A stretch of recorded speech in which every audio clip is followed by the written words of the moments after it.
È stata pubblicata per il tramite della centrale di committenza del Consorzio Tirreno Ecosviluppo 2000 la procedura di gara aperta e telematica con l'applicazione del criterio dell'offerta economicamente più vantaggiosa per l'affidamento dei servizi tecnici di ingegneria e architettura relativi alla progettazione definitiva ed esecutiva dei lavori di ampliamento del porticciolo turistico di San Leone.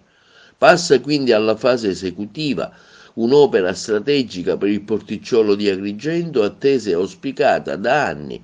Ampliare il porticciolo turistico di San Leone, pensato e voluto dall'amministrazione Miccichè, per aumentare il potere attrattivo e lo sfruttamento turistico ricettivo della zona balneare nel pieno rispetto dell'ambiente, del contesto paesaggistico, considerando che a due passi c'è la Valle dei Templi. Per l'assessore Principato, oggi il porticciolo turistico di San Leone presenta problemi di insabbiamento derivanti dall'apertura della bocca del porto ai venti di est e di sud-est. A causa di ciò e in occasione di mareggiate, il moto ondoso all'interno della struttura portuale crea il fenomeno della risacca che danneggia, creando così un forte stress sia ai sistemi di ancoraggio dei pontili galleggianti sia alla sicurezza degli ormeggi delle imbarcazioni. La creazione di un nuovo braccio di levante, prosegue l'assessore Principato, eliminerà quindi questi seri inconvenienti. La creazione di questo nuovo braccio di levante, prosegue Principato, eliminerà questi seri inconvenienti,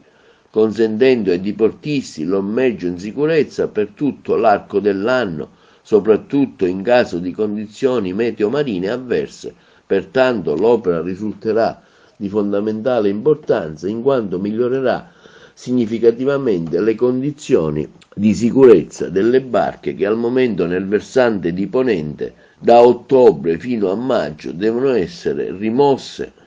Il tempo e i fatti ci hanno dato ragione, il commento del sindaco Francesco Miccichè. Finalmente possiamo dare vita a una delle opere più importanti e strategiche per il rilancio del porto turistico di Agrigento, che terrà conto anche del waterfront, del lungomare Falcone Borsellino, dei parcheggi, della viabilità, dei trasporti di car sharing, pista ciclabile e bike sharing. Appare evidente come il porticciolo di Agrigento, continua Miccichè, goda di una posizione strategica sia in relazione della costa siciliana, rispetto alla quale occupa una posizione baricentrica, sia in relazione all'intero bacino del Mediterraneo. L'importo complessivo a base d'asse è di 676.753 euro, oltre IVA, e prevede la progettazione esecutiva, il coordinamento per la sicurezza in base di progettazione, la relazione geologica di tutte le opere, le forniture necessarie al progetto, e le domande dovranno essere presentate entro il prossimo 31 gennaio.